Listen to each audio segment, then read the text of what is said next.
Morning guys, ito pala yung aking tanim na bok choy. Yan, medyo siksikan lang siya kasi maliit yung space. Yan. Mga next week pwede na siyang i-harvest. Yan siya.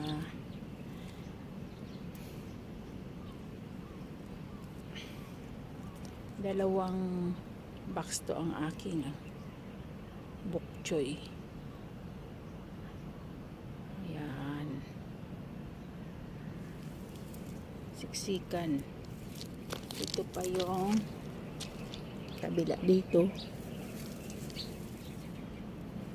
Bok choy, Chinese kangkong. Yan ang magkakasama naman dito sa kabilang box.